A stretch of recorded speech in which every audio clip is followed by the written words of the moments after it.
అయినప్పటికీ మీ సన్నిధికి వచ్చారు, అందరిని బట్టి వందనాలు ప్రభా. చక్కగా ప్రార్థించారు, వారి ప్రార్థన ఆలకించి ప్రతిఫలం ఇస్తున్నందుకు వందనాలు. పాటలు పాడారు, దయగల మా తండ్రి. చక్కగా వాక్యం విని వాక్యాన్ని అర్థం చేసుకుని మీ యందు మరింత విశ్వాసం, భక్తి, ప్రేమ, పరిశుద్ధత కలిగి జీవించే ధన్యతనివ్వండి. క్రీస్తు నామంలో ప్రార్థించి వెళ్ళిపోతున్నాము తండ్రి, ఆమె. Very good. గత వారం ఓకే, ఈరోజు ఒక అద్భుతమైన పాఠాన్ని మనం నేర్చుకుందాం. అదేంటంటే, నేను నమ్మిన దేవుడే సృష్టిని చేసిన దేవుడా. మళ్ళీ, నేను నమ్మిన దేవుడే ఆదామును చేసిన దేవుడా. మరలా, నేను నమ్మిన దేవుడే నన్ను నా తల్లి గర్భములో కలగజేసిన దేవుడా. ఇది మనం నేర్చుకునే పాఠం. ఇది ఈ పాఠం నేను ఎందుకు చెప్తున్నానంటే, మన భారతదేశంలోనండి చాలామంది భక్తి చేస్తారండి. క్రైస్తవుల కంటే క్రైస్తవేతరులే భక్తి ఎక్కువ చేస్తారు. అవునా కదండి? వాళ్ళ భక్తికి నిజంగా జోహార్ అండి. 40 దినాలు వాళ్ళు నిష్ఠ చేస్తూ ఉంటారు. మాంసం తింటారు, ఇంటి దగ్గర పడుకోరు, ఉదయాన్నే లేచి చన్నీళ్ళు స్నానం చేస్తూ ఉంటారు. దేవుడు అంటే చాలా ఇష్టం అండి.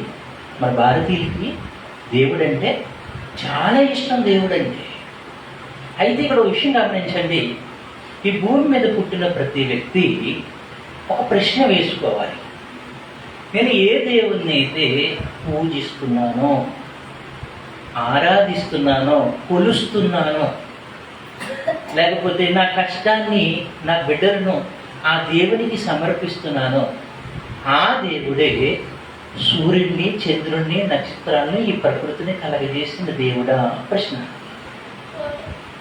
అంతే కదా? నిజంగా దేవుడు ఎవరు?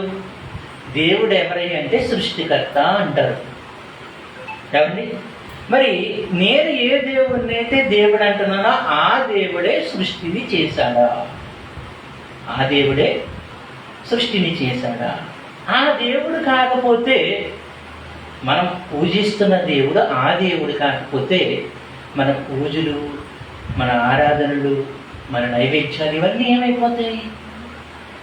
వ్యర్థమైపోద్దండి. ఇప్పుడు వ్యర్థమైపోయిన పెద్ద సమస్య కాదు. మన భక్తి అంతా, మనం పుట్టినప్పటి నుంచి చచ్చిపోయేంత వరకు చేసిన భక్తి అంతా ఏమైపోద్దంటే గంగలో పోసిన పన్నీరు అయిపోద్ది. పన్నీరు విలువైనది, అది ఎక్కడ పోయకూడదు? గంగలో పోయి. మన భక్తి కూడా చాలా విలువైనది. మన భక్తి కూడా చాలా విలువైనది.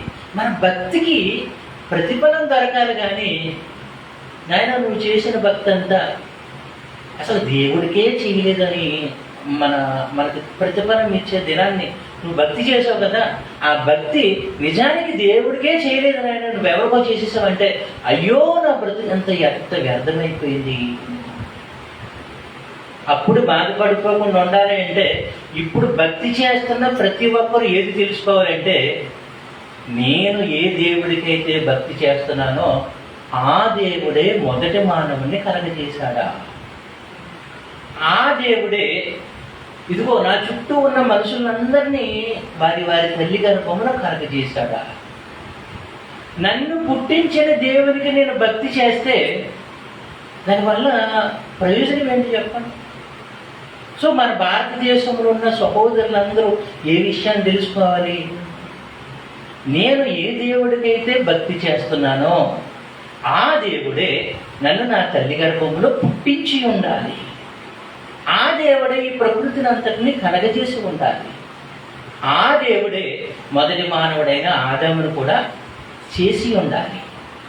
అలా కాకపోతే మన జీవితమే వ్యర్థమైపోద్దండి. నేను మాట చెప్తాను, ఎక్కడైనా రాజీ పడండి, కానీ ఎక్కడ రాజీ పడద్దు? మనము చేసే భక్తి విషయంలో దేవుడి దగ్గర ఏం పడద్దు? రాజీ పడద్దు. ఎందుకంటే మనం చేసిన భక్తి మీదే మనకి పరలోకం అనేది ఉంది కదా, వైకుంఠం అంటారు మన సోదరులు.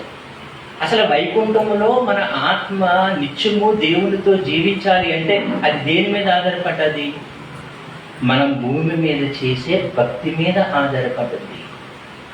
సో అసలు దేవుడు ఎవరు, ఆయన ఎలా ఉంటాడు, ఆయన పేరేంటి, ఆయనకు నాకు ఉన్న సంబంధం ఏంటి? ఏమంటే ఈ లోకంలో చూడండి, చాలామంది చాలా రకరకాల దైవాలు వచ్చేసారండి. అవునా కదండి? చాలా దేవుళ్ళు. ఈ దేవుల్లో నిజమైన దేవుడు ఎవరు? కన్ఫ్యూజ్ అయిపోయారు చాలామంది. ఏంటంటే కన్ఫ్యూజ్ అయిపోయారు, దేవుడు ఎవరో తెలియక కన్ఫ్యూజ్లో ఉన్నారు. అయ్యా అసలు దేవుడు ఎవరు అనుకుంటున్నావు అయ్యా అంటే కొంతమంది ఏమన్నారంటే, ఎవరు నిజంగా నాకు దేవుడి గురించి నిజంగా తెలియదండి, కానీ దేవుడి మీద నమ్మకం ఉందండి, ఆ దేవుడిని నేను భక్తి చేస్తానండి. అయితే ఇదిగో మా తల్లిదండ్రులు, మా తాత ముత్తాతలు ఏ దేవుణ్ణి అయితే పూజిస్తున్నారో, ఏ దేవుణ్ణి అయితే ఆరాధిస్తున్నారో ఆ దేవుణ్ణే నేనేం చేస్తున్నాను, దేవుడిగా కొలుస్తున్నాను, అదే ఆయనే దేవుడు అనుకుంటున్నాను. కానీ ఇతను ఏం చేయలేదు అంటే దేవుడి గురించి ఎంతో కొంత ఏం చేయలేదంటే పరిశోధన చేయలేదు, పరిశీలన చేయలేదు. దేవుడు కూడా ఏమన్నాడంటే, నాయన నన్ను మీరు వెతకండి నాయన, నన్ను పరిశీలించి తెలుసుకోండి నాయన. మా తాతలో దేవుడే మా దేవుడు అంటే మరి మీ తాత అపార్థం చేసుకుని ఉంటే మీ తాత జీవితం వ్యర్థమైపోయింది, మీ డాడీ జీవితం వ్యర్థమైపోయింది, మీ జీవితం కూడా ఏమైపోతుంది, అదే ఆ బాటలో వెళ్ళి నీ జీవితం కూడా వ్యర్థమైపోతుంది. మరి ఇటువంటి తరుణంలో మన భక్తి వ్యర్థమైపోతున్న తరుణంలో, మన జీవితాన్ని వ్యర్థమైపోతున్న తరుణంలో, దేవుడి స్థానంలో అనేక దైవాలు వచ్చేసిన తరుణంలో దేవుడు కూడా బాధ్యత ఉంది కదా. ఎవరికి బాధ్యత ఉంది? దేవుడు కూడా బాధ్యత ఉంది కదా. ఏంటా బాధ్యత? నేనే నిజమైన దేవుడినని, నిజానికి దేవుని కాని వారిని ఆరాధించేస్తున్నారు కదా, పూజ చేస్తున్నారు కదా, బలి చేస్తున్నారు కదా. వాళ్ళ యొద్దకు వెళ్ళి నేనే నిజమైన దేవుడిని తెలియజేయవలసిన బాధ్యత ఎవరి మీద ఉంది? దేవుడి మీద ఉందండి. దేవుడికి ఉంది. ఆడి మీద నాకు బాధ్యత ఉంది. ఆడు నా కొడుకు కాబట్టి ఆడి మీద నాకు బాధ్యత ఉంది. నా మీద కూడా వాడికి ఏముంది? బాధ్యత ఉంది. ఈయనే మా నాన్నగారు, ఈయనకి నేను లోపడాలి, ఈయన నేను ప్రేమించాలి. వీడు నా కొడుకు, ఆడు భవిష్యత్తు కోరుకోవాలి, నేను మంచి భవిష్యత్తు కోరుకోవాలి. వాడు ఎలా పడితే అలాగే వెళ్ళిపోతానంటే నేను ఒప్పుకుంటానని చెప్పండి. ఎందుకంటే మంచి భవిష్యత్తు ఉండదు కదా. సో దేవుడు ఏం చేశాడంటే, నిజమైన దేవుడు ఎవరో ప్రజలకు పరిచయం చేయడానికి ఫస్ట్ ఆయనే రంగంలోకి దిగాడండి. ఆయనే రంగంలోకి దిగి ఇప్పుడు దేవుని తెలుసుకోవడానికి ఫస్ట్ మనకి ఏమి ఇచ్చాడంటే బైబిల్ ఇచ్చాడు. బైబిల్ ఇచ్చాడు. దేవుని తెలుసుకోవాలంటే ఫస్ట్ ఆ పని ఏం చేయాలి? బైబిల్ చదవాలి. ఇంకా రెండోది ఎవరంటే భక్తులను అంటే ఆయన్ను తెలుసుకున్న భక్తులను ఏమండి తెలియని వారికి తెలియజేయడానికి ఏర్పాటు చేశాడు. ఉదాహరణకి నేనే, అది దేవుడు తెలిసింది కాబట్టి ఇక్కడ ఏం కట్టాను? ఒక చర్చి కట్టాను, సువార్తకి వెళ్తున్నాను. ఏం చేయడానికి? నిజమైన దేవుడు ఎవరో ప్రపంచానికి తెలియచేయడానికి, మన చుట్టుపక్కల వారికి తెలియచేయడానికి. ఇంకా మూడోది ఏంటంటే ప్రవక్తలని ఏర్పాటు చేశాడు, ప్రవక్తలను. నాలుగోది ఏంటంటే ఆయన కుమారుడైన యేసుక్రీస్తు వారినే ఎక్కడికి పంపించేశాడు? పరలోకం నుంచి ఆయన కుమారుడినే ఈ లోకానికి పంపించాడు. యేసుక్రీస్తు ద్వారా దేవుడు ఏం చేశాడంటే తన్ను తాను ప్రత్యక్షపరుచుకున్నాడు. చూపించాడా? యేసుక్రీస్తు వారు దేవుని చూపించాడా? యేసుక్రీస్తు వారి దేవుని చూపించాడా? ప్రత్యక్షపరిచాడు. అంటే దేవుడు ఇటువంటి గుణాలు కలిగినవాడు. గుణగణాలు, దేవుని యొక్క గుణగణాలు ఆయన తెలియజేశాడు, తనలో చూపించాడు. ఎవరు చూపించాడు? తనలో చూపించాడు. అందుకనే క్రైస్తవులందరూ ఏ దేవుణ్ణి దేవునిగా కొలుస్తున్నారు? ఇప్పుడు యేసుక్రీస్తు వారిని. అంటే యేసుక్రీస్తును మనం ఎందుకు దేవునిగా ఆరాధిస్తున్నామంటే సృష్టిని చేసిన దేవుడే ఎవరిని పంపించాడు? యేసుక్రీస్తుని పంపించాడు. యేసుక్రీస్తుని పంపించాడు. మరి యేసుక్రీస్తుని పంపించిన దేవుడే సృష్టిని చేశాడా? యేసుక్రీస్తుని పంపించిన దేవుడే సృష్టిని చేశాడా? కొంచెం మొదటి నుంచి ఆది కాండం నుంచి కొన్ని విషయాలు నేర్చుకుందాం మనం. ఎప్పటి నుంచి? ఆది కాండం అంటే బైబిల్ గ్రంథంలో మొదటి నుంచి. ఏమండి చూద్దాం, కొంచెం స్పీడ్గా చెప్తాను. ఆది కాండము మొదటి అధ్యాయము, ఆది కాండం మొదటి అధ్యాయం మొదటి వచనం. ఆది అందు దేవుడు భూమి ఆకాశములు సృజించెను. దేవుడు ఏం చేశాడంట? సృజించాడంటే సృష్టిని చేసిన సృష్టికర్త. దేవుడు ఎవరైనా అర్థమవుతుంది? సృష్టిని చేసిన సృష్టికర్త. మళ్ళీ 6వ వచనం. మరియు దేవుడు జలముల మధ్య ఒక విశాలమును కలగజేసెను. మళ్ళీ 14వ అధ్యాయం. దేవుడు పగటిని రాత్రిని వేరుపరిచినట్లు ఆకాశ విశాలమందు జ్యోతులు కలుగునుగా కనియు. జ్యోతులు కలుగునుగా అంటే సూర్యుడు, చంద్రుడు, నక్షత్రాలను ఇవన్నీ ఎవరు చేశాడంట? దేవుడు. దేవుడు. ఇంకా అలా వెళ్ళిపోతే 24వ వచనం. దేవుడు వాటి జాతి ప్రకారం జీవము గల వాటిని అనగా వాటి జాతి ప్రకారం పశువులను, పురుగులను, అడవి జంతువులను భూమి పుట్టించునుగా కానీ పరికర ఆ ప్రకారం అయ్యను. అంటే మన చుట్టూ ఉన్న ఈ పురుగులు, పక్షులు, జంతువులు, ఈ చేపలు, ఈ వీటన్నిటిని దేవుడు దేని నుంచి పుట్టించాడంట? భూమిలో నుంచి పుట్టించాడంట. ఇప్పుడు పుట్టుకొస్తున్నాయా లేదా? ఇప్పుడు పుట్టుకొస్తున్నాయా లేదా? భూమికి ఇప్పటికి ఏ శక్తి ఉందంటే భూమిలో నుంచి జీవులను పుట్టించే శక్తి ఉంది. ఎవరిచ్చారు ఆ శక్తి? దేవుడిచ్చాడు. ఏ దేవుడు? సృష్టికర్త అయిన దేవుడు. మరి ఆ దేవుడే మన దేవుడా?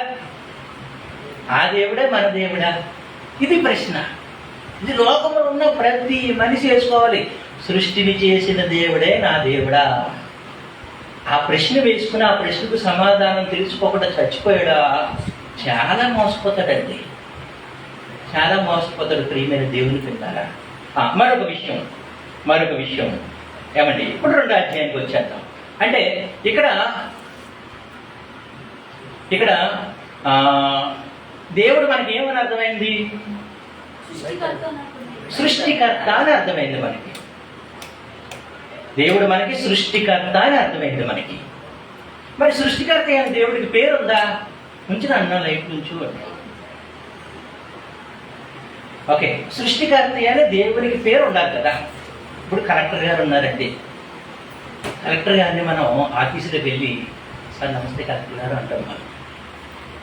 ఏమండి, అదే ఆయన బజార్లోకి వచ్చాడు అనుకోండి, ఆయన స్నేహితుడు కలిసి నమస్తే కలెక్టర్ గారు అంటాడా? ఏమంటాడు? ఒరే ప్రకాష్ బాగున్నావా అంటాడు. అక్కడ కలెక్టర్ గారు అంటాడు. ఎక్కడ కలెక్టర్ గారు అంటాడు? ఆఫీసులో. ఇప్పుడు రాజమాస్టర్ గారు ఉన్నారు, తనతో కొంతమంది టీచర్లు ఉన్నారు.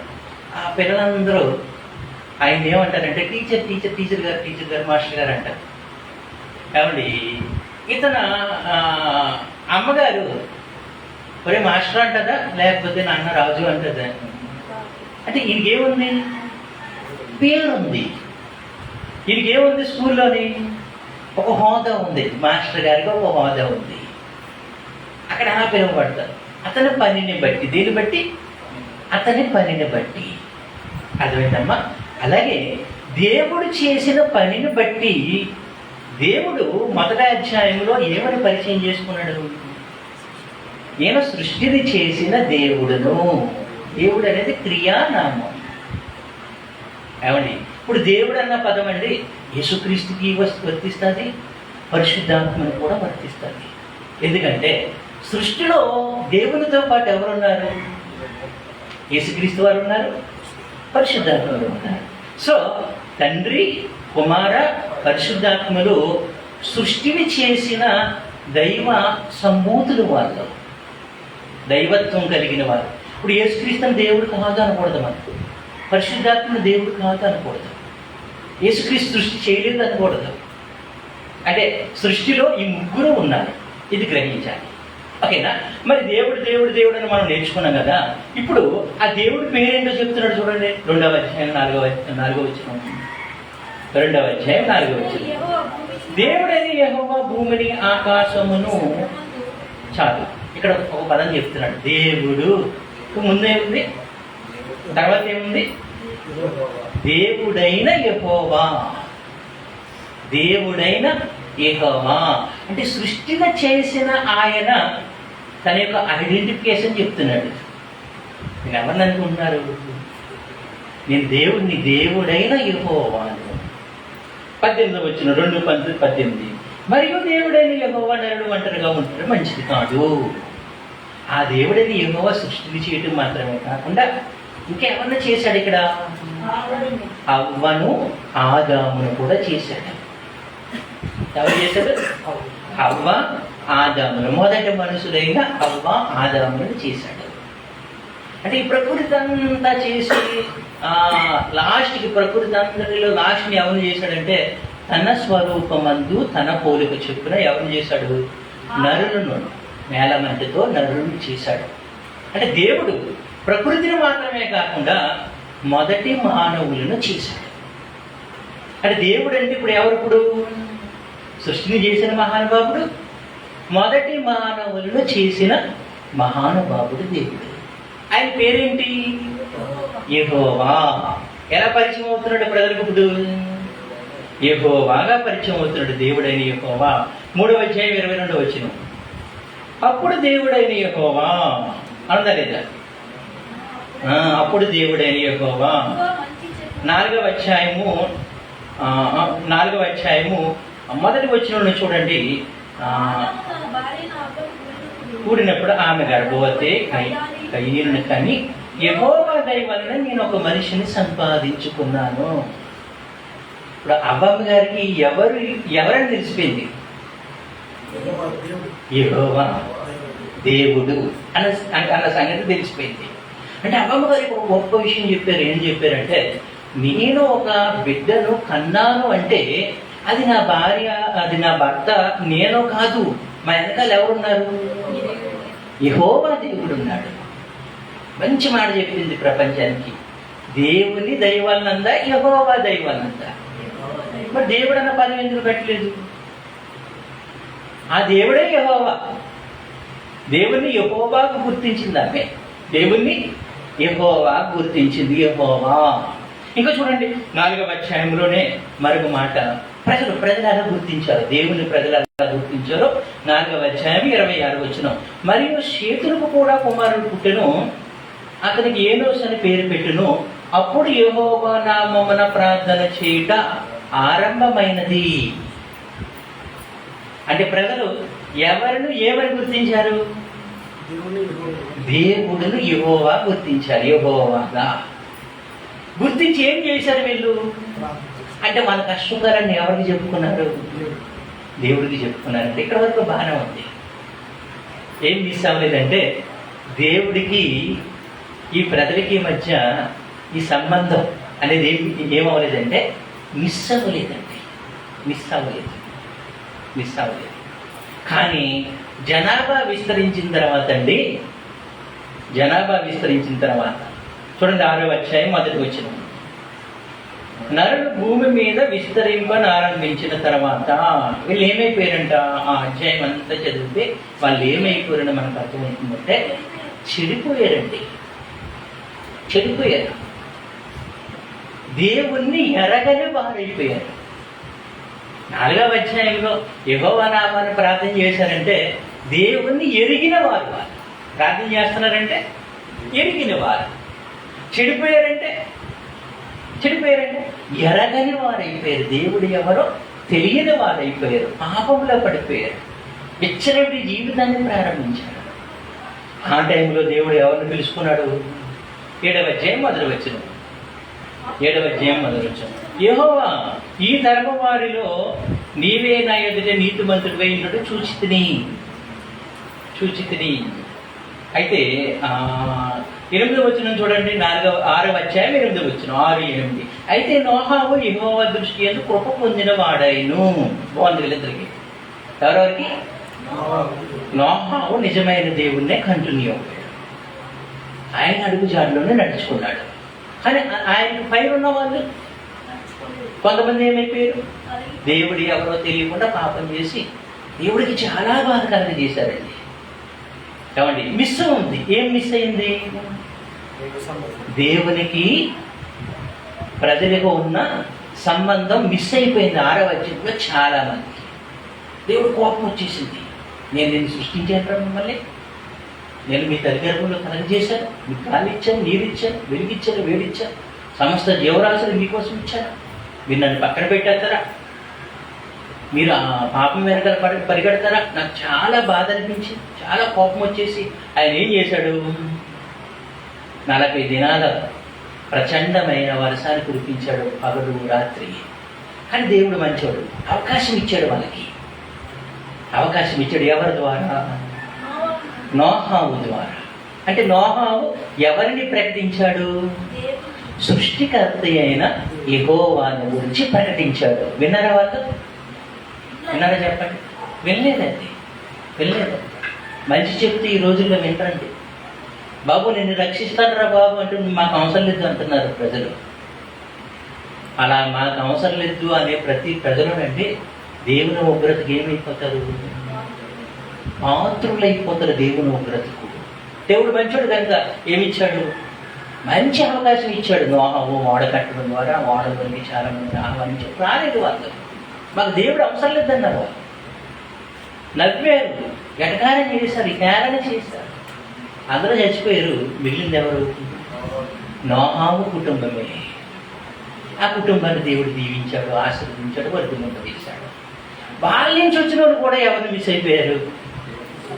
వాళ్ళ నుంచి వచ్చిన వాళ్ళు కూడా దేవుని మిస్ అయిపోయారండి.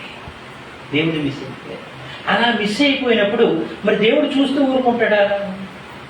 కొన్ని సందర్భాల్లోనండి మన మాట విన్నోళ్ళు మనం ఏం చేస్తామంటే వదిలిపెట్టేస్తూ ఉంటాం. మనం పోయేది కాదు అనుకుంటూ ఉంటాం. దేవుడు అలా కాకుండా మళ్ళీ ఏం చేసుకున్నాడంటే అబ్రహాముని ఎన్నుకున్నాడు దేవుడు. ఎవరిని?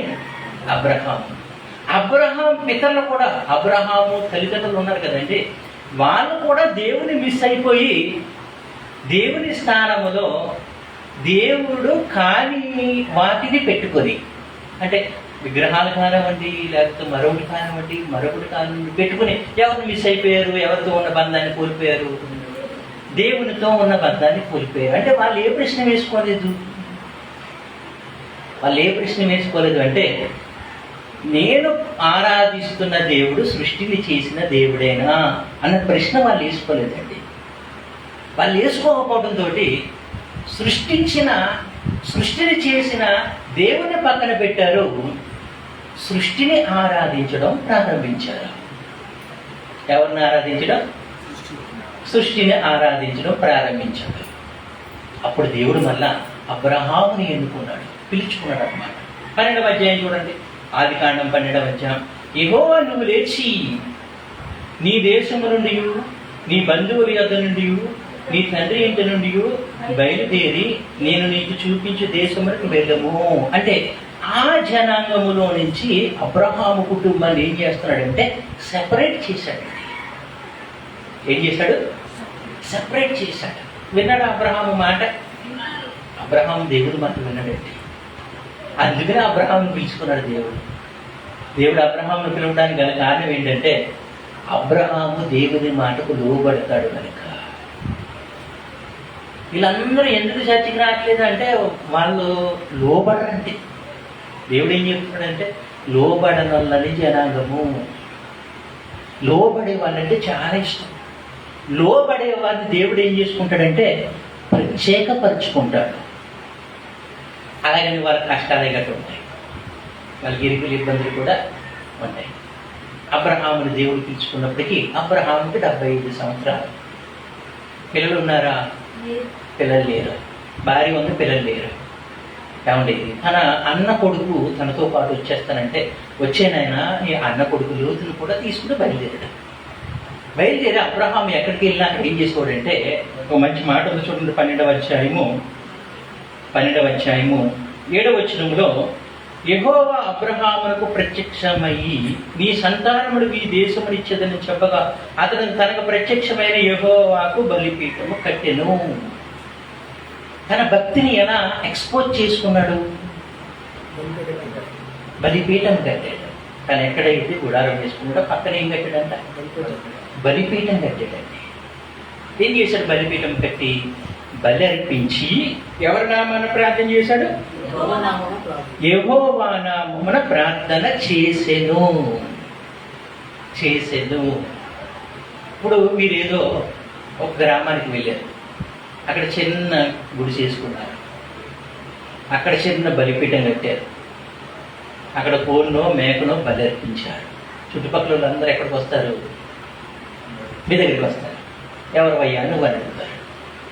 నా పేరు ఏదండి అంట. బలిపీఠం చూసి ఏ దేవుడికి బలిచ్చావు? ఈ దేవుడు ఎవరు? ఎవడిగారు? ఈ దేవుడు ఎవరు అని అడుగుతారు లేదా? అప్పుడు అబ్రహాం ఏం చెప్తాడు వారికి? ఏం చెప్తాడు? నా దేవుడు యెహోవా. నా దేవుడు ఎవరు? యెహోవా. నా దేవుడు యెహోవా. ఇప్పుడు బాగా గమనించండి, లింక్ బాగా గమనించండి. ఏంట లింక్ అంటే, సూర్య చంద్రులను కలగజేసిన దేవుడే ఆదాము వాళ్ళకి యెహోవాగా పరిచయం అవ్వాడు. ఆదాము వారి సంతానానికి యెహోవాగా పరిచయం అవ్వాడు. ఏమండి? ఆ సూర్య చంద్రులను కలగజేసిన దేవుడే ఆదామును కలగజేశాడు, వాళ్ళకి యెహోవాగా పరిచయం అవ్వాడు. ఆ దేవుడే జలప్రళయాన్ని రప్పించాడు. ఆ దేవుడే మళ్ళీ ఎవరిని పిలుచుకున్నాడు? అబ్రహామును పిలుచుకున్నాడు. అంటే నిజ దేవుడి యొక్క లింక్ మిస్ అయిందా? మిస్ అవ్వలేదు కదా. అంటే అబ్రహాము బలిపీఠం కట్టి ప్రార్థన చేసిన దేవుడు ఏ దేవుడు? సృష్టిని చేసిన దేవుడు. ఏ దేవుడైనా సృష్టిని చేసిన దేవుడు. మరి అబ్రహాము నువ్వు ఎవరికి బలిపీఠం కట్టావు? నీ దేవుడు ఎవరని అడిగినోళ్ళు కూడా ఉన్నారు కదా.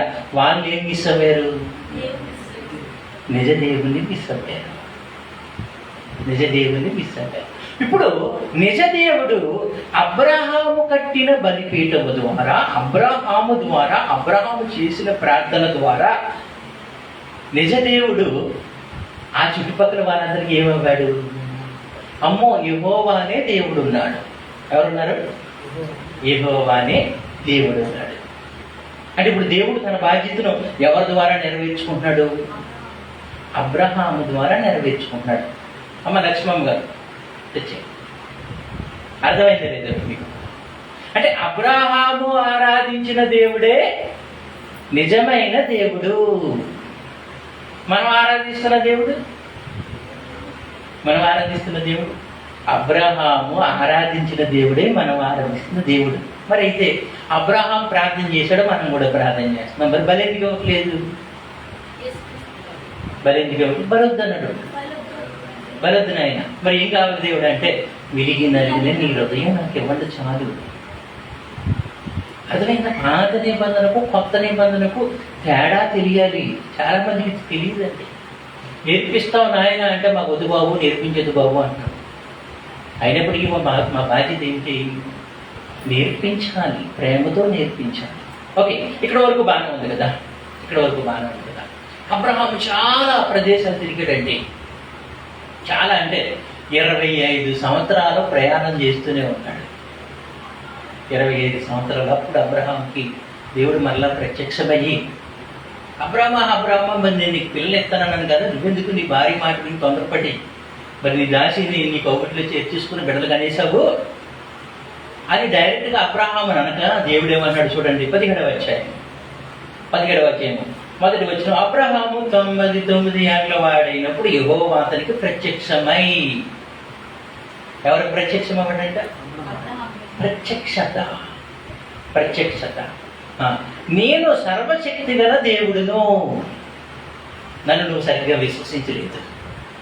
నేను నీకు పిల్లలు ఎత్తానంటే నువ్వు తొందరపడలేదు. నేను సర్వశక్తి గల దేవుడు అంటే దాని అర్థం ఏంటంటే, అక్కడ ఆ మాట దేవుడు చెప్పుకోవడం గల అర్థం ఏంటంటే, అబ్రహాము స్థితి ఏంటి? అప్పటికి స్టేటస్ అబ్రహాము స్థితి ఏంటి? వినాలి, పడుకోకూడదు. అబ్రహాము స్థితి ఏంటి? ముసలోడు అయిపోయాడు. 100 సంవత్సరాల ముసలోడండి. శారమ్మ గారు 90 సంవత్సరాలు ముసలిది అయిపోయింది. ఇంకా వాళ్ళు ఏమనుకున్నారంటే, మేము ముసలోళ్ళం అయిపోయింది కదా, మాకు ఇంక పిల్లలు పుడతారేంటి? సారమ్మ గారు ఒక నిర్ణయానికి వచ్చేసింది, నేను ముసలిదాను కదా, నా భర్త ముసలోడు కదా, మాగ పిల్లలేంటి? ఆ దేవుడు వాగ్దానం చేశాడు కానీ మాగ పిల్లలేంటి?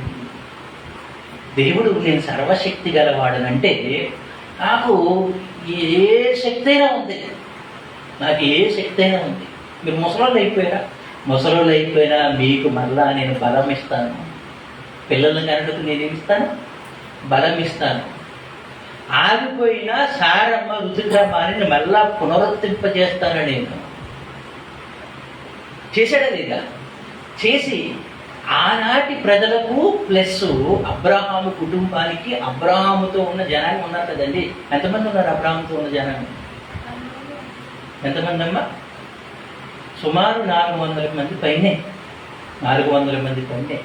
ఇప్పుడు 400 మందికి అబ్రహాము ద్వారా దేవుడు ఏం నిరూపించుకున్నాడంటే, అబ్రహాము బలిస్తున్న దేవుడు, అబ్రహాము ప్రార్థిస్తున్న దేవుడు సర్వశక్తివంతుడైన దేవుడు.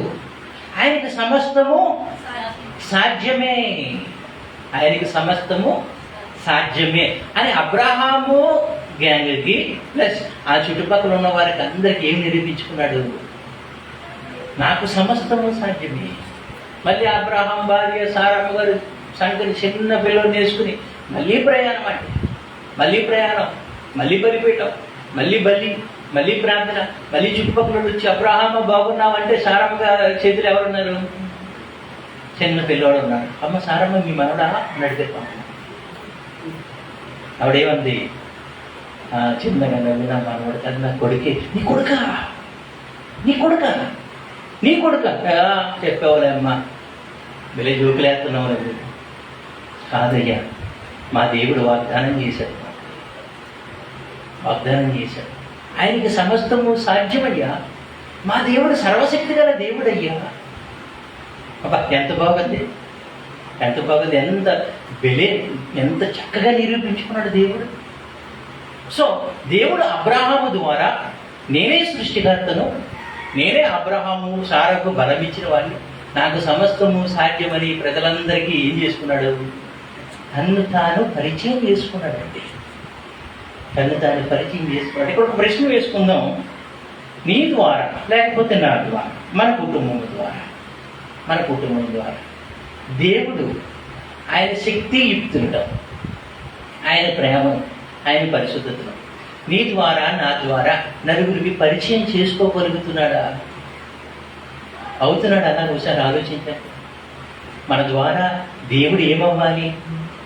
ఈ చుట్టుపక్కల ఉన్న వారందరికీ దేవుడు అంటే చాలా గొప్పడండి. ఈరోజు క్రైస్తవులకు చాలా మంది వచ్చేయడానికి గల కారణం ఏంటంటే, మన ద్వారా దేవుడు తన శక్తిని ప్రదర్శించుకుని అనేక మందిని ఎక్కడికి ఆకర్షించుకుంటున్నాడు? నిజ దేవుడు తన యొద్దకు ఆకర్షించుకుంటున్నాడు. అది మన ద్వారా జరగట్లేదండి. దాని అర్థం ఏంటంటే, మనం బలిపీఠం కట్టట్లేదు, బలి అర్పించట్లేదు, ప్రార్థన చేయట్లేదు. ఎవరిలా? అబ్రహాం అంటే బలిపీఠం కట్టమని కాదు, బలి అర్పించమని కాదు. ఇదో గృహకూడికైనా పెట్టుకో, లేకపోతే ఒక సువార్తనే జరిగించు. ఏమండి, ఇదో కార్యం చేయి, దేవుని పరిచయం చేసే కార్యం చెయ్యి. అప్పుడు నీ ద్వారా 10 మందికి పరిచయం అవుతారు. చిన్న ప్రార్థన పెట్టుకున్నాం, మీ అమ్మగారిని ఆహ్వానించు, మీ నాన్నగారిని ఆహ్వానించు, మీ చుట్టబంధువులను ఆహ్వానించు, మీ చుట్టుపక్కల స్నేహితులను ఆహ్వానించు. రండి, చిన్న ప్రార్థన అయిపోయిన తర్వాత జస్ట్ చిన్న విందు చేస్తున్నాను నేను. వస్తారా? రారా? కూర్చుంటారా? లేదా? వాళ్ళు అప్పుడేమి మారు మనసు పొంది బాప్తిజం పొందారు. కానీ వాళ్ళకి ఏమవుతుంది? ఏమండి, ఈరోజు కొన్ని మంచి విషయాలు నేర్చుకున్నామండి. మేము నిజదేవుడి కోసం కొన్ని మంచి విషయాలు నేర్చుకున్నామండి.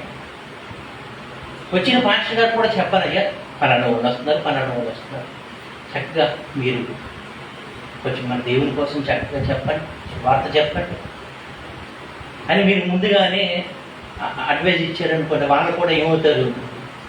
ప్రిపేర్ అవుతారు. పాస్టర్ గారు కూర్చున్నప్పుడు, బైబిల్ పట్టి కూర్చున్నప్పుడు అప్పుడు చెప్పకూడదు. అప్పుడు చెప్పారనుకోండి, ఆయన ప్రిపేర్ వచ్చింది మర్చిపోతాడు, అక్కడ ఏం చెప్పాలో కన్ఫ్యూజ్ అయిపోతూ ఉంటాడు. సో ముందుగానే ఒక రోజు ముందుగానే లేకపోతే 2 రోజుల ముందుగా మీరు చెప్తే చక్కగా పాస్టర్ గారు ఏం చేస్తారు? సువార్త చెప్పడానికి సిద్ధపడతాడు. ఓకే, ఇప్పుడు లింక్ మిస్ అయిందా? లింక్ మిస్ అయిందా? ఏ లింకు? సృష్టిని చేసిన దేవుడే అవ్వాదామును చేశాడు. ఆయనే యెహోవా, ఆయనే నోహామును పిలిచాడు. ఆయనే మళ్ళీ ఎవరిని పిలిచాడు? అబ్రహామును పిలిచాడు. అబ్రహాము ద్వారా ఆయన ఏమివ్వాడు? చుట్టుపక్కల ప్రజలకందరికీ పరిచయం అవ్వాడు. నిజ దేవుడి యొక్క లింక్ ఏం అవ్వలేదు, మిస్ అవ్వలేదు. ఓకే, ఇప్పుడు అబ్రహాముకి ఎంతమంది పిల్లలు? అబ్రహాంకి 2 పిల్లలు అనుకుందాం. ఎవరి వాగ్దాన పుత్రుడు ఎవరంటే ఇస్సాకు. ఇస్సాకు ఎంతమంది కుమారులు? 2 కుమారులు. వాళ్ళ పేర్లు ఏం పేరు? యాకోబు, యాషావు. అబ్రహాము చక్కగా దేవునితో మంచి సంబంధం కలిగి ఉన్నాడు. ఇస్సాకు కూడా చాలా మంచి సంబంధం కలిగి ఉన్నాడు. యాకోబు కూడా చాలా మంచి సంబంధం కలిగి ఉన్నాడు సృష్టికర్త అయిన దేవునితో. ఇప్పుడు యాకోబుకు పుట్టిన 12 మంది పిల్లలు కదండి, 13 మంది పిల్లలు కదా దీనితో పాటు. ఆ టైంలో వీళ్ళకి ఏమొచ్చిందంటే పెద్ద కొరవ వచ్చేసింది. పెద్ద కొరవ వచ్చేసినప్పుడు వీళ్ళంతా ఐగుప్తు దేశానికి ఏమైపోయారు? ఐగుప్తు దేశానికి ఆ కరువు నుంచి తప్పించుకోవడానికి ఐగుప్తు దేశానికి వెళ్ళారు. ఎంతమంది వెళ్ళారు ఐగుప్తు దేశానికి? సుమారు 70 మంది వెళ్ళారండి. 70 మంది యాకోబు పిల్లలు, కోడళ్ళు, వాళ్ళ పిల్లలు, యాకోబు భార్యలు నలుగురు, మొత్తం 70 మంది ఐగుప్తు దేశానికి వెళ్ళారు. అప్పటికి ముందే దేవుడు ఏం చేశాడంటే వీళ్ళు వెళ్ళక ముందే అక్కడ యోసేపును వీళ్ళ కోసం సిద్ధం చేశాడు. యోసేపు యొక్క స్థానం ఏంటంటే అక్కడ ఆ ఫరో, ఐగుప్తులో ఫరో తర్వాత ఇతడే గొప్ప స్థానాన్ని కలిగి ఉన్నాడు. ఇతడే గొప్ప స్థానాన్ని కలిగి ఉన్నాడు. ఎవరు ఒక విషయం చెప్తాను. కళ ఎవరికి వచ్చింది? ఐగుప్తు దేశంలోని కరువు గురించిన కళ ఫరోకి వచ్చింది. భావం ఎవరు చెప్పారు? యోసేపు చెప్పాడు. దేవుడు చెప్పేసి కదా, దేవుడు చెప్పచ్చు కదా, అతనికి బయటపరిచేసి కదా. కళ వచ్చింది. ఏ రాజుకి అయితే కళ వచ్చిందో అదే రాజుకి యోసేపునకు బయలుపరిచింది దేవుడు. అతనికి బయలుపరిచేసి కదా. ఎందుకు బయలుపరచలేదు అంటే యోసేపును మహిమపరచాలి. ఎవరిని మహిమపరచాలి? యోసేపును మహిమపరచాలి. ఇంకెందుకంటే యోసేపు ద్వారా ఇశ్రాయేలు ప్రజలకు ఆ కరువులో ఆశ్రయం దొరకాలి. అక్కడ ఆశ్రయం దొరకాలి. వీళ్ళు ఈ కరువులో నుంచి అలాగే ఐగుప్తు దేశానికి వెళ్ళారు. ఐగుప్తు దేశంలో వెళ్ళి ఏమైపోయారంటే వీళ్ళు మళ్ళీ పెళ్ళిళ్ళు చేసుకున్న పిల్లలు కానీ చాలా మంది ఎక్కువ మంది అయిపోయారు. ఈలోగా యోసేపు చచ్చిపోయాడు. యోసేపు ఎరగని రాజు ఒకడు వచ్చాడు. ఆ రాజు ఏం చేశాడంటే ఇదిగో ఈ హెబ్రీలు, ఎవరు వాళ్ళు? హెబ్రీలు అంటారు వాళ్ళని. ఈ హెబ్రీలు ఉన్నారే, వీళ్ళు మన దేశానికి వేరే దేశం నుంచి వలస వచ్చిన వారు. వీళ్ళందరినీ మనం ఏం చేసుకుందాం? బానిసలు చేసుకుందాం. ఉండటానికి తినడానికి అన్నీ మనం ఇద్దాం. కానీ పొలం కొనుక్కోకూడదు. ఏం కొనుక్కోకూడదు? భూమి కొనుక్కోకూడదు. ఇప్పుడు దుబాయ్ ఉందండి, మీరు దుబాయ్ వెళ్ళి ఎంతకాలం ఉంటారన్నా నో ప్రాబ్లం. కానీ అక్కడ మీరు పాస్తులు కొనుక్కుంటారంటే ఒప్పుకోరు. వాళ్ళు అమ్మరు. మనకి ఏం చేయరు? అమ్మరు. అక్కడ ఆస్తి మనకు అమ్మరు. అక్కడ ఏదైనా కంపెనీ పెడతానంటే ఓకే, కంపెనీ పెట్టుకో. కంపెనీ పెట్టుకునేటప్పుడు నువ్వేం చేయాలంటే మా దేశపు వ్యక్తితో నువ్వు పార్ట్నర్షిప్తో కంపెనీ స్టార్ట్ చేయి. మా దేశపు వ్యక్తితో స్టార్ట్ చేయి. నీ వాట ఎంత, ఆయన వాట ఎంత. ఆయనే మెయిన్ పొజిషన్లో ఉంటాడు. ఎవరు? ఆ దేశపు వ్యక్తి మెయిన్ పొజిషన్లో ఉంటాడు. చాలామంది కేరళ వాళ్ళు అక్కడ కంపెనీలు స్థాపించారు. సో ప్రియమైన దేవుని పిల్లరా, ఐగుప్తు దేశంలో వీళ్ళకి ఏం లేదు, స్వతంత్రం లేదు. ఏమైపోయారు వీళ్ళు? బానిసలు అయిపోయారు. అలా బానిసలు అయిపోయిన వీళ్ళు ఎవరికి ప్రార్థన చేశారంటే అబ్రహాము దేవుడా, ఇస్సాకు దేవుడా, యాకోబు దేవుడా, మా పితరుల దేవుడా అంటూ ప్రార్థన చేశారండి. లింక్ మిస్ అవ్వలేదు. ఏం మిస్ అవ్వలేదు? ఎవరికున్న లింకు? సృష్టికర్త అయిన దేవుడితో అబ్రహాము, ఇస్సాకు, యాకోబుల సంతానమైన ఇశ్రాయేలుకు ఉన్న లింక్ ఏమవ్వలేదు? మిస్ అవ్వలేదు. అయితే ఇప్పుడు విషయం గమనించండి, దేవుడు చాలా మంచోడు కదా. ఇది ఏమైనా బాగుందా? 430 సంవత్సరాలు అబ్రహాం సంతానాన్ని ఐగుప్తు దేశంలో బానిసలుగా వదిలిపెట్టడం అంటే ఏమైనా బాగుందని చెప్పండి. బాగుందని చెప్పండి. వాళ్ళు అప్పటికి ప్రార్థన చేసి ఆ బానిసత్వంలో మగ్గిపోతూ వాళ్ళు ఏమైపోయారంటే, ఇంకా మన దేవుడు లేడు. ఎవరు లేరు? ఇంకా మన దేవుడు లేడు, మమ్మల్ని రక్షించడానికి రాడు, ఆయన ఉంటే రాడా అన్న స్థితికి వచ్చేసారండి వాళ్ళు.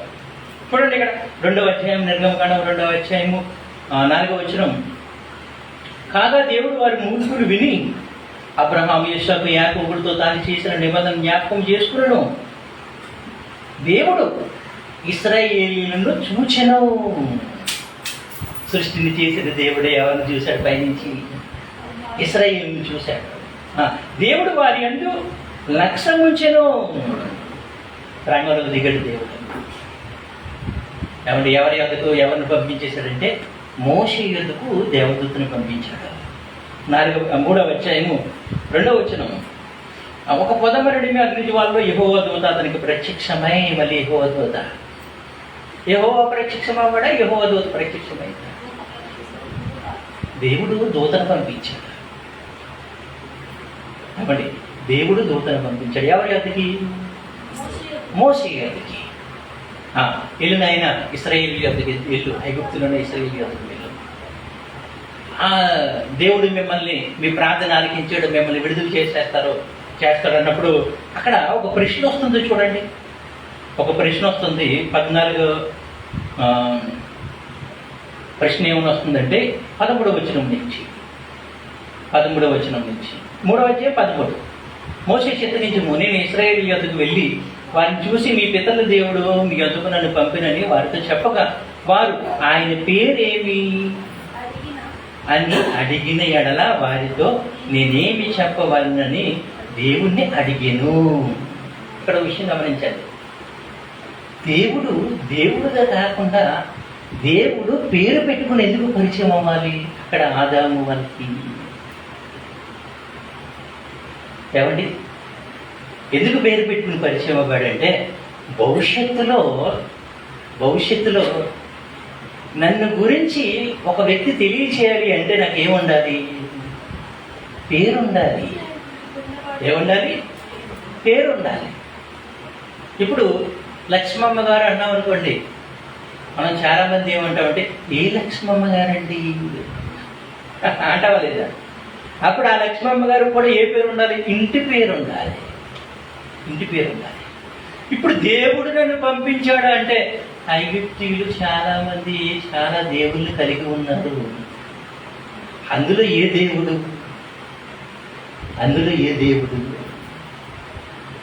మేము ప్రార్థించిన దేవుడైనా లేకపోతే మరొక దేవుడు ఎవరైనా నిన్ను పంపించారా? ఎందుకంటే ఐగుప్తులు కూడా ఏం కలిగి ఉన్నారు? దేవుని కలిగి ఉన్నారు. సో కనుక నీ పేరేంటని అడుగుతారు. అయ్యప్పుడు నేనేం చెప్పాలి అంటే, అప్పుడు దేవుడు సెలవిస్తున్నాడు ఏంటంటే 14వ వచనం చూడండి. అందుకు దేవుడు నేను ఉన్నవాడును అనువాడునై ఉన్నానని మోషేతో చెప్పెను. మరియు ఆయన ఉండునని వాడు మీ యొద్దకు నన్ను పంపినని నీవు ఇశ్రాయేలుతో చెప్పవలను. 15వ వచనం. మరియు దేవుడు మోషేతో ఇట్లనెను, మీ పితరుల దేవుడైన యెహోవా అని పంపించింది ఎవరు? యెహోవా అన్న పదానికి అర్థం ఏంటంటే ఉండువాడు, ఉన్నాను అనువాడు. లింక్ మిస్ అవ్వలేదు. ఎవరి లింకు? నిజదేవుని లింకు. సృష్టికర్త ఆదాముని చేసిన దేవుడే మళ్ళీ మోషే ద్వారా ఇశ్రాయేలు యొద్దకు పంపబడ్డాడు. అంటే ఇప్పుడు ఆలోచించండి, ఇప్పుడు మన దేవుడు ఎవరి దేవుడు? ఇంకా ఉన్నవాడు అన్నవాడు. ఇంకా అబ్రహాం ఇస్సాకుల దేవుడు. మాకు ఎక్కడ వరకు బాగానే ఉంది కదా. అబ్రహాం ఇస్సాకు యాకోబుల దేవుడు. ఓకే, అతని పేరేం పేరు? యెహోవా. మరి ఇప్పుడు యెహోవాని మనం ఎందుకు పిలవట్లేదు? మా దేవుడు యెహోవాని మనం ఎందుకు చెప్పుకోవట్లేదు? కొత్త నిబంధనలో యెహోవాని పదం మనకి ఎందుకు కనిపించదంటే, ఆ యెహోవాని యేసుక్రీస్తు వారు ఏం చేశారంటే తండ్రిగా పరిచయం చేశారు మనకి. కొత్త నిబంధనలు అంటే మనకి దేవుడు సృష్టికర్తగా కన్నా ఎలా పరిచయం అవుతాడు? తండ్రిగా. ఎవరికి తండ్రి? ఆత్మలకు ఆత్మ, పరమాత్మగా. మరి అప్పుడు ఎందుకు అలా పరిచయం అవ్వలేదు? అప్పుడు ఎందుకు అలా పరిచయం చేసుకోలేదు దేవుడు? చుట్టూ ఉన్నాయి అర్థం చేసుకోవడమే కష్టమైపోతుంది వీరికి. చుట్టూ ఉన్నాయి అర్థం చేసుకోవడమే కష్టమైపోతుంది. లోపల ఆత్మ ఉందంటే కనిపించిన ఆత్మ గురించి వీళ్ళు అర్థం చేసుకోగలరా? అర్థం చేసుకోలేరు. సో ఆత్మలకు తండ్రి అన్న విషయం తర్వాత చెప్పుకున్నాడు. ఇదిగో ఈ సృష్టికి తండ్రి ఉన్నాయి, ఈ సృష్టికర్త ఉన్నాయని. నేను ఎవరిని? ఈ సృష్టికర్తను. అవ్వ ఆదామును కలిగి చేసిన దేవుడు. అబ్రహాము ఇస్సాకు యాకోబుల దేవుడును. అబ్రహాము ఇస్సాకు యాకోబుల దేవుడు. ఎవరు విషయం గమనించండి, ఇశ్రాయేలీయులు ప్రజలు ఉన్నారు కదా. ఇప్పుడు అంటే నిర్గమకాండం 3వ అధ్యాయంలో మాట్లాడుకుంటున్నప్పటికీ వాళ్ళు ఇశ్రాయేలీయులుగా పిలువబడ్డారా? ఎలా పిలువబడ్డారు వాళ్ళు? అప్పుడు వాళ్ళు ఇశ్రాయేలీయులుగా పిలువబడలేదు. అప్పుడు వాళ్ళు ఎలా పిలువబడ్డారు? అబ్రహాం కూడా పెద్ద తెలియదు. వాళ్ళకొక రకంగా చెప్పుకోవాలంటే ఒక జాతి ఉంది వాళ్ళకి. కొంతమందిని ఏం చెప్తారంటే వాళ్ళ జాతి ప్రకారం గుర్తిస్తూ ఉంటూ ఉంటారండి. అప్పటికి వాళ్ళు ఎలా పిలువబడ్డారు? వాళ్ళు ఎలా ఏమండి? అబ్రహాము ఏ జాతికి సంబంధించిన వాడైనా వాళ్ళకు ఒక పేరు ఉంది. ఆ జాతికి ఒక పేరు ఉందండి. చూడండి ఆ విషయం ఇదే నిర్గమకాండంలో ఒక మంచి విషయం వారి గురించి తెలియజేస్తున్నాడు. నిర్గమకాండము 5వ అధ్యాయం 3వ వచనం చదువుతాం. 5వ అధ్యాయం 3వ వచనం. నిర్గమకాండం 5:3 వచనం ముగింపు చేసుకుందాం. 5:3 వచనం. అప్పుడు వారు హెబ్రీయుల దేవుడు మమ్మల్ని ఎదుర్కొనెను. ఎవరి దేవుడు? హెబ్రీయులు అంటే ఎవరు?